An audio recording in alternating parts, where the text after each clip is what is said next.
ज्ञान बोध। तो क्या लिखा है? सोहं शब्द निरअक्षर वासा। अब पहली लाइन में लिखा है सोहं शब्द निरक्षर वासा। अब जो अज्ञानी बंदा होगा वो क्या कहेगा कि देखो सोहंग लिखा है, इसको जपना है। बिल्कुल नहीं, इसको जपना नहीं, इसको समझना है, समझना है। तभी कहते हैं आदि नाम हम भाग सुनाया और मूर्ख जीव समझ नहीं पाया। जपना नहीं है, समझना है उस आदि नाम को। क्या कहते हैं? सोहं शब्द निरक्षर वासा, ताही शब्द जप है निज दासा। कहने का मतलब कि जो सोहंग शब्द है वो अक्षरों में नहीं है, वो निरक्षर है। सोहम आत्म देव सारे अक्षरों को पैदा करता है मन और तन के द्वारा, लेकिन वो हमेशा इन अक्षर से न्यारा है। वो सोहम है, सोहम तत्व है, ना कि सोहम मंत्र है जो स्वयं आत्मदेव ने बनाया है। ये सोहम मंत्र भी तब बना है जब 52 अक्षर पूरे हुए और सा और हा की उत्पत्ति हुई, तब उसमें ओ की मात्रा लगा के सोहंग बनाया गया। तो इसको समझो भाई। आगे क्या कहते हैं? ताही शब्द जप है निज दासा। अब देखो जहां पे जप है लिखा है उसका मतलब है सिमरन, क्योंकि वह सीधे कहते हैं वाणियों में नाम है जप में, नाम है तप में। अगर जप में और तप में नहीं है तो यहां पर जो जप लिखा है तो इसका मतलब ये क्रॉस क्वेश्चनिंग हो जाएगी यहां पे, कि वहां पे कह रहे हैं जप में नहीं है और यहां पे कह रहे हैं कि जपना पड़ेगा। तो जहां पे जप लिखा है वहां का मतलब है सिमरण। ये गुप्त इसलिए रखा गया है ताकि नकली गुरु आपको जाप में फंसाए और असली गुरु आपको विवेक देके उस जापों से अलग कर दे। क्योंकि अगर दोनों का ज्ञान सेम चलेगा तो आप समझ नहीं पाओगे। जैसे कई पंथ ऐसे भी चल रहे हैं आज के टाइम में जो आपको कहेंगे कि 52 अक्षर से परे है, सार नाम 52 अक्षर से परे है, और आपके कान में फूंक मार के उसको सार शब्द घोषित कर देंगे और आप विवेक नहीं कर पाओगे कि वो जाप है, अजपा है कि अनहद है।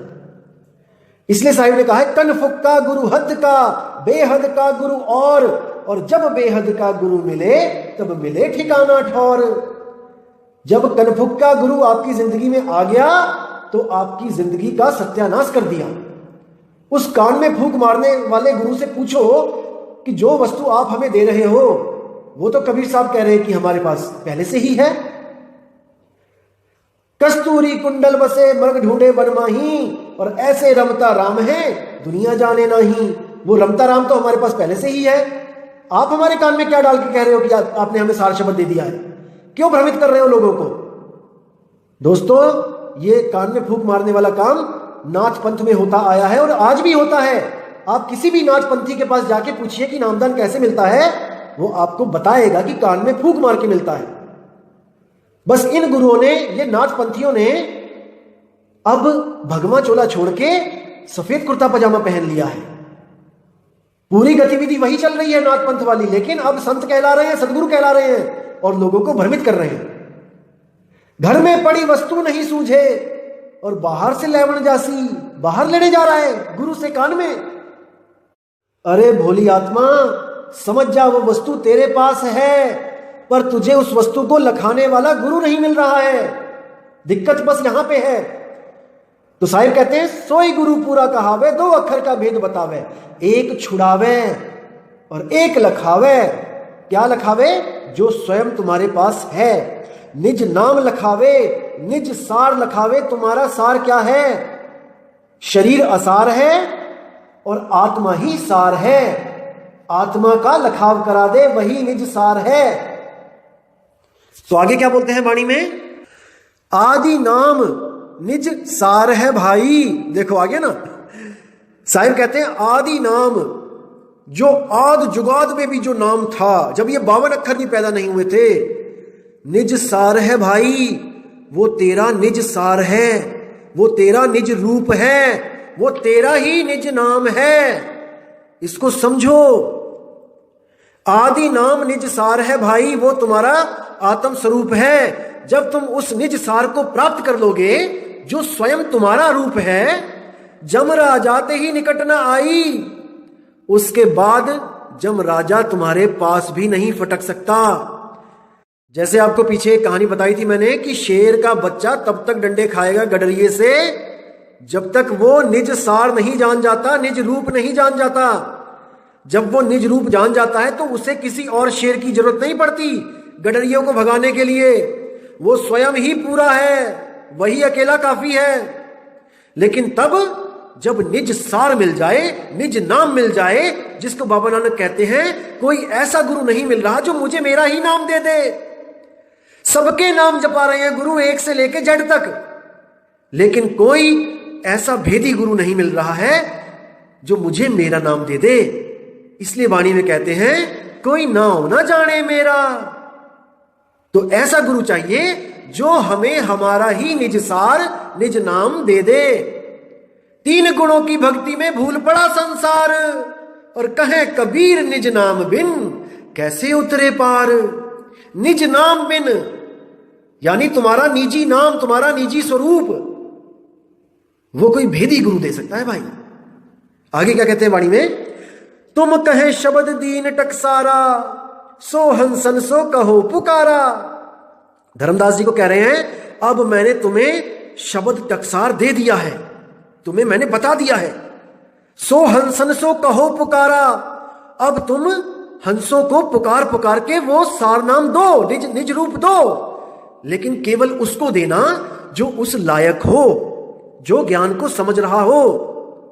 नहीं तो केवल पवित्र ज्ञान तुम जग में भाखो और मूल ज्ञान गुप्त कर राखो। इसको गुप्त रखना। आगे कहते हैं सार शब्द का सुमिरन कर ही, सहज अमर लोक निस्तर ही। अब देखो कितनी प्यारी वाणी है। अब आप जो कई लोग स्वयंभू आत्मज्ञानियों के चक्कर में जो फंसे हैं, वो यहां पर इस वाणी पे विचार करें, केवल वो निकल आएंगे वहां से। क्या कहती है वाणी, सार शब्द का सुमिरन कर ही, जो उस निज नाम का सिमरण करेगा, जो निज रूप का ध्यान करेगा, सहज अमर लोक निस्तर ही, वो सहज ही अमर लोक को पहुंच जाएगा। यानी कि अपने निज रूप को प्राप्त कर लेगा और वो सहज हो जाएगा। अब ये जो सहज का नाम लेके आपको कई लोग भ्रमित करते हैं कि आपने सहज हो जाना है, सहज हो जाना है। यहां पर इस 5 तत्व के 5 जो अवगुण हैं, काम क्रोध लोभ मोह अहंकार, यही ऊपर के नूरी तत्वों में 16 गुण हो जाते हैं। और ऊपर आगे चले जाओगे तो वहां पे 54 हो जाएंगे, और आगे चले जाओगे तो 1000 कुछ हो जाएंगे। ऐसे भरमा देते हैं। उन लोगों को मैं बताना चाहूंगा भाई, अनुराग सागर की वाणी आप पढ़ो, जहां पर सृष्टि रचना लिखी है वहां पे उस सतपुरुष के 16 पुत्र जो बताए गए हैं भाई, वो 16 गुण है, गुण। और उसी में ये सहज भी एक पुत्र है, एक गुण है, और एक मन भी गुण है, पुत्र है। अब इसी मन के चक्कर में, इसी मन को सारी पावर देने की भूल करके वही आत्मदेव ये सृष्टि बना बैठा है और अपने सहज गुण को भूल गया है, जो उसका अपना गुण है। अब उसी मन को खत्म करने के लिए ज्ञानी, यानी आत्मा का एक गुण ज्ञान भी है, तो ज्ञानी रूप में बताया गया वहां पे कि कबीर साहब ज्ञानी रूप धर के आए। असल में वो ज्ञान लेके आए। जो परमात्मा है वो ज्ञान लेके आ रहा है और मन को खत्म करके दोबारा से आपको सहज रूप में ले जा रहा है। सहज यानी जो हिलता डुलता नहीं है, बिल्कुल सहज, एक जगह स्थिर है। सुरती को ऐसी जगह ले जाया जा रहा है जो चीज स्थिर है। जब स्थिर है तो इसका मतलब अब वो आगे नहीं चलेगी, नहीं आएगी, नहीं जाएगी। यानी चलना ही समय का काम है, रुकना ही निज रूप है, निज नाम है। जब आप एक जगह रुक जाते हो तो समझ जाओ कि वहां पे समय रुक गया, और जब आप चलना शुरू करते हो तो समझ जाओ कि समय के अधीन आ गए। इसलिए उस अवस्था को बोला है अकाल। ना कहीं आना ना कहीं जाना, आपे में आप समाना। आत्मा अजन्मा है और सुरती को हमने आत्मा में ही लगा के उसको भी सहज कर देना है, स्थिर कर लेना है। इसी को मुक्ति कहते हैं। तो जो 16 पुत्र हैं असल में वो 16 गुण हैं। जैसे सबसे पहले कुरुम बोला गया कि पहले कुरुम को पैदा किया। कुरुम का मतलब होता है कछुआ। अब कई ऐसे पंथ भी चल रहे हैं कबीर पंथ में जो कछुआ बना देते हैं वहां पे कि ये परमात्मा का पहला पुत्र है कछुआ, और उसके ऊपर एक काल खड़ा कर देते हैं। भेद ना होने के कारण केवल शब्दों में उलझ जाते हैं, भाव को नहीं पकड़ सकते भाई। आप 16 पुत्र देखना कौन कौन से हैं। सबसे पहले कुरुम, कुरुम का मतलब है कछुआ। भाव क्या बोला गया है यहां पर कि आत्मदेव पहले अपने आप में था, रमा हुआ था, लेकिन जैसे कछुआ भी अपने आप में होता है, लेकिन वो हाथ और पैर गर्दन जैसे ही बाहर निकालता है तो वो खतरे में पड़ जाता है। अब उस पर कोई भी हमला कर सकता है। याद रखना दोस्तों, अगर कछुआ चल रहा होगा और आप एकदम ताली भी बजाओगे तो वो एकदम अपने हाथ पैर अंदर कर लेगा, सेफ मोड में चला जाएगा। इसी तरह जो आत्मदेव था वो सेफ मोड में था, लेकिन जैसे ही कुरुम कछुए की तरह उसने अपना विस्तार किया, अपने गुण प्रकट किए, बस वहीं से कहानी खराब हो गई। जैसे ही मन प्रकट किया वैसे ही आगे से आगे विस्तार होता ही चला गया। तो यह समझना पड़ेगा आपको, उन्हीं गुणों में, उन्हीं पुत्रों में दया, शील, संतोष, प्रेम, सद्भाव, जलरंगी। जलरंगी मतलब पानी जैसा रंग, यानी कोई रंग नहीं, आत्मा का स्वरूप कोई रंग रूप नहीं। रंग न रूप न रेख प्रभु ऐसे भगवान। वाणी में मैंने आपको वाणी सुनाई थी। तो कहने का मतलब यही है कि 16 गुणों में से जो एक गुण है वो है काल, मन, वही आपको फंसाने के लिए जिम्मेदार है यहां पे।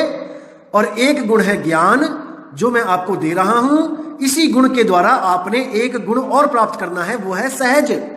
सहजता प्राप्त करते ही आपके अंदर शील, संतोष, दया, प्रेम, सद्भाव सब कुछ ऑटोमेटिकली आ जाएगा। समझिए इसको, वो कहानी में मत उलझिए।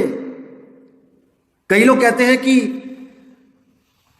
पहली आत्मा जिसने हाथ उठाया उसको नारी बना दिया गया और उसमें सारे जीवों को डाल के काल के साथ भेज दिया गया। अब विचार करना मेरे भाई कि हाथ उठाने के बाद उसको नारी बनाया गया, औरत बनाया गया, अष्टांगी बनाया गया। हाथ उठाने से पहले वो क्या था?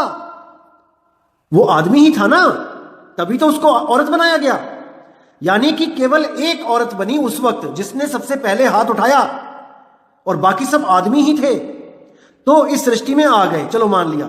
अब मुझे एक बात बताओ, जब कबीर साहब पहली बार यहां से गए जीव को लेके कहानी के अनुसार, तब वहां पे क्या बताया गया कि हंसनी उसका स्वागत करते हैं मंगल गीत गा के। अरे भाई, अब हंसनी कहां से आ गई? वो तो एक हंसनी बनाई थी जिसने पहला हाथ उठा दिया। क्या उसके बाद भी कोई औरत बनाने की जरूरत पड़ी थी वहां पे?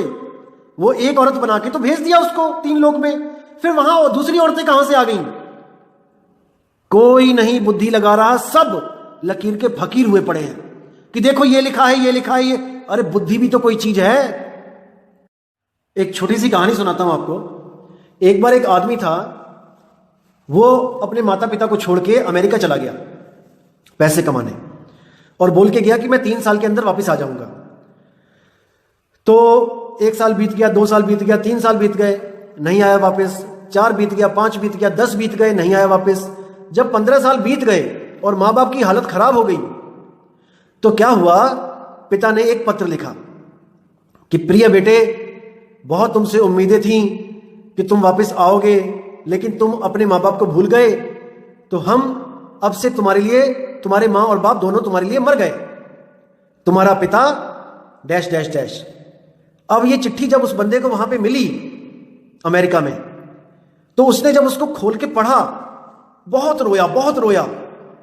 मैं अनाथ हो गया, मैं अनाथ हो गया, मैं क्या करूं? तो पड़ोसी आए, बोले क्या हो गया भाई? कहते अरे मेरे मां और बाप दोनों मर गए, मैं अनाथ हो गया। वो कहते दिखाओ जरा। तो वो चिट्ठी देखते हैं, चिट्ठी पढ़ते हैं, तो सारा लिखा होता है उसमें कि तुम्हारे लिए तुम्हारे माँ बाप मर गए। लास्ट में लिखा होता है तुम्हारा पिता डैश डैश डैश। तो वो कहता है कि भाई तुम्हारे माँ बाप मरे थोड़ी नहीं, देखो ये चिट्ठी तो उन्होंने ही लिखी है। कहता नहीं नहीं नहीं, ये देखो लिखा उसमें कि वो दोनों मर गए तुम्हारे लिए, माँ बाप तेरे लिए मर गए। अरे वो मर गए, सच में मर गए हैं, वो लिखा हुआ है। तो वो कहता है कितना बड़ा मूर्ख है ये कि लिखी को मान रहा है और विवेक नहीं लगा रहा है कि जब वही लिख रहे हैं माता पिता, अपना नाम साइन कर रहे हैं, तो वो मर कैसे सकते हैं? तो ये हाल हम सबका हुआ पड़ा है। हम लोग लिखी बातों को ही सत्य मानते हैं, चाहे वो गलत ही क्यों ना लिखा हो, चाहे उस लिखी बात के पीछे कितना बड़ा भेद क्या ना हो। हम भेद को नहीं जानेंगे, हम लिखे के पीछे लग जाएंगे। तो साहिब कहते हैं मैं तो कहूं आंखों की देखी और तू कहता कागज की लेखी, तेरा मेरा मनवा कैसे एक होई रे। नहीं हो सकता। इन वाणियों में गुप्त भेद छुपे हुए हैं भाई, और जब तक वो भेदी गुरु नहीं मिला, इन गुप्त भेदों को कोई नहीं खोल के समझा सकता आपको। सब भ्रमित करने वाले ही मिलेंगे। अब आगे वाणी क्या कहती है, उस पर विचार करेंगे। सिमरण का बल ऐसा होई, कर्म काट सब पल में खोई। यानी कि उस सिमरण का, उस निज सार नाम का, निज नाम का सुमिरन इतना प्रबल होता है कि कर्म भरम सब पल में खत्म हो जाते हैं। ऐसा वो निज रूप है कि आपको ये अनुभव हो जाता है कि जो कुछ भी इस दुनिया में हो रहा है वो मैं नहीं कर रहा हूं, ये सब तीन गुण और प्रकृति कर रही है, मन और माया कर रहे हैं। तो जब ये बोध हो जाता है कि मैं तो अकर्ता हूं, तो उस कैदी की तरह रिहाई मिल जाती है जो ये साबित करने में सफल हो जाता है कि वो निर्दोष है। तो इसका इतना बड़ा प्रताप है। तो कहते हैं जाके कर्म काट सब डारा, दिव्य ज्ञान सहजे उजियारा। कि जब सब कर्म भरम सब कट जाते हैं तो दिव्य ज्ञान जो सहज है उसका उजियारा, उसका उजागर होता है, और वो सूरत हमेशा के लिए सहज अवस्था को प्राप्त कर लेती है। उसके लिए आपको अलग से कुछ करने की जरूरत नहीं होती। कई लोग आपको भ्रमित करते हुए कहेंगे कि इस दुनिया को तत्वों के रूप में देखना शुरू कर दो, सहज होना शुरू कर दो, सहज बनना शुरू कर दो। दोस्तों, सहज कोई बन नहीं सकता। बनना बनाना डुप्लीकेसी होती है। सहज हुआ जाता है जब शब्द मिल जाता है। वो शब्द में ये गुण है कि वो सुरती को सहज कर देता है ऑटोमेटिकली। आपको ज्ञान देने की जरूरत नहीं पड़ती कि तुम सहज होना, सहज होना। बर्फ को छुओगे तो आपको बताना नहीं पड़ेगा कि ठंड महसूस करना, ठंड महसूस करना। बर्फ छुओगे अपने आप ही ठंडे हो जाओगे। और बर्फ तो हाथ में पकड़ा ही नहीं और आपको कहना शुरू कर दे कि ठंड महसूस करो, ठंड महसूस करो, यानी सहज होना शुरू कर दो, सहज होना शुरू कर दो। अरे नहीं हो सकते भाई। जब तक वो सहज नाम नहीं मिलेगा, जब तक सहज हो ही नहीं सकते। तो आगे क्या कहते हैं, जा कहे दिव्य ज्ञान प्रकाशा, आप ही में सब लोग निवासा। कितना इंपॉर्टेंट, कितनी बढ़िया चीज लिखी है। अगर इस लाइन को समझ लोगे तो सब भ्रम खत्म हो जाएंगे दोस्तों। जा कहे दिव्य ज्ञान प्रकाशा, यानी जिसको ये दिव्य ज्ञान हो जाएगा, आप ही में सब लोग निवासा, अपने आप में ही सब लोग निवास करेंगे। कितना स्पष्ट है। अब इससे ज्यादा स्पष्ट वो क्या लिख सकते हैं मेरे भाई, क्या लिखेंगे वो। आप ही में सब लोग निवासा, कि अब सब लोग अपने आप में रहेंगे, ना कि किसी अलख लोक, आगामी लोक, सतलोक में, ना कि किसी स्वर्ग नरक भूलोक पाताल लोक में, कहीं नहीं। आपे आप रहेला, और नहीं गुरु नहीं चेला। खुद में रमण करोगे, अपने आप में। जैसे गीता में 3 अध्याय के 17वें श्लोक में कहा जाता है कि जो अपने आप में संतुष्ट है, जो अपनी आत्मा में संतुष्ट है, उसके लिए अर्जुन कोई कर्तव्य नहीं है, कोई पूजा पाठ नित नेम मंगल आरती कुछ भी नहीं, कोई दिया धूप अगरबत्ती भी नहीं। क्योंकि इन सब कर्म कांडों को करने के बाद जो प्राप्त करने की लालसा थी वो गुरु ने पहले ही दे दिया। इसको समझो। अब क्या कहते हैं, लोक अलोक शब्द है भाई, जिन जाना तिन संशय जाई। कितना प्यारा वचन है। देखो, अब साफ कर दिया, क्लियर कर दिया यहां पे कि लोक अलोक, वो लोक तो है लेकिन अलोक है। वो ऐसा नहीं कि कोई बस्ती है, कोई गांव है, कोई शहर है, कोई देश है, जैसे आपको भ्रमित किया जाता है वहां सोने की सड़कें हैं, बिल्डिंगें हैं, दूध की नदियां हैं, फल फ्रूट है, काजू बादाम किशमिश है। कुछ नहीं है भाई। लोक अलोक शब्द है भाई।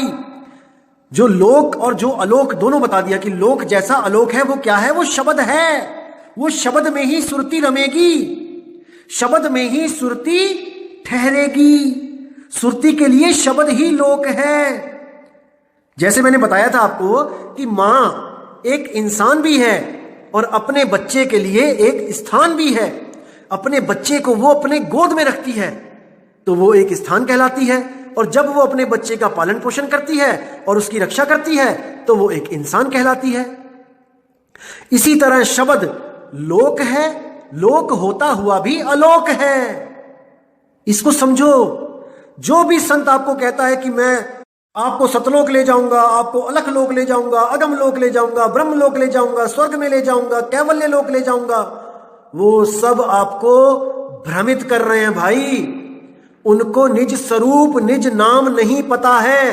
वो आपको कोई ना कोई नाम देके इतनी तपस्या करवा देंगे कि आप उस तप के बल पे किसी लोक को प्राप्त हो जाओगे, लेकिन जैसे ही वो तप क्षीण होगा आपको वापस यहां आना पड़ेगा। इसीलिए साहिब ने बोला नाम है जप में, नाम है तप में। ऐसा गुरु ढूंढो ना तो कोई जाप करवाए और ना ही कोई ताप करवाए। नहीं श्वासों की श्वास में कि मैं श्वासों की श्वास में भी नहीं हूं, श्वासा भी खत्म हो जाते हैं लेकिन मैं कभी खत्म नहीं होता। और कहें कबीर सुनो भाई साधो, मैं तो हूं विश्वास में, मोको कहां ढूंढे रे बंदे, मैं हूं तेरे पास में। बिल्कुल पास में है मालिक, लेकिन भेदी गुरु नहीं मिल पा रहा है। तो क्या कहते हैं आगे, लोक अलोक शब्द है भाई, जिन जाना तिन संशय जाई। जिसने इस मूल ज्ञान को समझ लिया उसकी सब संशय खत्म हो जाएगी, उसको कोई भ्रमित नहीं कर पाएगा। लिख के ले लो, अगर फिर भी उसको कोई भ्रमित कर गया तो यानी कि वो विवेकी था ही नहीं, वो बगुला था लेकिन हंस बनने की कोशिश कर रहा था लेकिन बन नहीं पाया। अगर इस मूल ज्ञान को समझने के बाद भी कोई दोबारा भ्रमित हो जाए, किसी लोक के चक्कर में पड़ जाए, तो भाई अभी उसकी बुद्धि विकसित नहीं हो पाई है जितनी इस ज्ञान को समझने वाले हंस की होती है। तो इसको दोस्तों बहुत अच्छी तरह समझना है। मालिक पूरी दया कर रहा है आप पे, आपको समझाने में कोई कसर नहीं छोड़ी जाएगी, लेकिन समझना दोस्तों आपने ही है। मैं तो केवल आपकी मदद कर सकता हूं, वाणियां खोल खोल के आपको बता सकता हूं कि कौन सी वाणी में क्या भेद छुपा हुआ है, लेकिन परख आपने ही करनी है। क्योंकि अगर आप परख नहीं करोगे तो कोई आपको बताने नहीं आएगा। आपने ही अपना दिमाग लगाना है, आपने ही विवेक पैदा करना है, और नील और शील का निबेड़ा आपने ही करना है। तो दोस्तों उम्मीद करता हूं कि आज के ज्ञान से आपको बिल्कुल क्लियर हो गया है कि सार शब्द क्या है, आदि शब्द क्या है, सतलोक क्या है, निज रूप क्या है। तो उम्मीद करता हूं मालिक आप पे रहम करे, आप पे इतनी आपको सोची दे, विवेक की शक्ति दे कि आप नीर शीर का निबेड़ा कर सको और जल्दी से जल्दी उस अवस्था को प्राप्त करो जहां पर जाके जीवित मृत्यु होती है, जीवित ही मुक्ति मिलती है। मरने की आस नहीं लगानी पड़ती कि मरने के बाद मुक्ति मिलेगी, जीते जी मुक्त हुआ जाता है। तो दोस्तों एक प्रश्न और था किसी भाई का कि मुझे ये वाला शब्द खोल के बताओ कि सोहम ऊपर और है सतसुकृत नाम, सब हंसों का वास है, नहीं बस्ती नहीं गाम। दोस्तों बिल्कुल क्लियर है, इसमें साफ ही बोला गया है। सोहम यानी आत्मा। जो लोग कहते हैं कि आत्मा ही परमात्मा है, ये उनके लिए बोला गया है कि भाई आत्मा परमात्मा नहीं है। एक कहूं तो है नहीं और दो कहूं तो गाली, जैसा है तैसा कहूं, कहे कबीर विचारी। कि सोहम ऊपर और है यानी आत्माओं से ऊपर एक और शक्ति है जो परमात्मा कहलाती है, अपने ज्ञान के कारण, अपने आकार के कारण नहीं कि हम अंश हैं और वो हमारा अंशी है, ऐसा नहीं है। कोई किसी का अंश नहीं है। आत्मा अजर अमर अविनाशी अजन्मा, परमात्मा भी अजर अमर अविनाशी अजन्मा। कोई किसी को पैदा नहीं कर सकता, ये पहले से ही पैदा है सब, ये तो बस भूल के कारण जन्म मरण में फंस गई है। तो क्या कहते हैं, सोहम ऊपर और है सतसुकृतिक नाम, और सब हंसों का वास है, नहीं बस्ती नहीं गाम। उस शब्द की महिमा गाई जा रही है कि सब हंसों का वास उसी सार शब्द में है जो शब्द परमात्मा का भी है और आत्मा का भी है, लेकिन परमात्मा उसमें रमता है और आत्मा उससे बिछड़ गई है, इसीलिए जीव कहला रही है। अब सब हंसों का वास है, ये सब हंस, ये सब जीव आत्माएं उसमें वास करेंगी जाके, और वो कैसा होगा, नहीं बस्ती नहीं गाम। कोई बस्ती जैसा नहीं होगा कि वहां पे झोपड़पट्टी होगी, वहां पे मकान होंगे, वहां पे आप रहोगे, सुबह सुबह दूध वाला भी आएगा, चाय वाला भी आएगा, ब्रेड वाला भी बेचने ब्रेड आएगा, तो नहीं भाई, ऐसा नहीं है। ये निज अवस्था की बात कही है कि नहीं बसती नहीं गाम। सूरत उस शब्द में ऐसे रहेगी जैसे किसी स्थान पर रहा जाता है, लेकिन स्थान होता हुआ भी वो स्थान नहीं है। लोक अलोक शब्द है भाई, और जिन जाना तिन संशय जाई। ये भेद की बातें हैं। जब आप ज्ञान में आओगे, उसको महसूस करोगे, उसको परखोगे, उसकी प्राप्ति करोगे, तो सब क्लियर हो जाएगा, एक भी संशय नहीं बचेगी।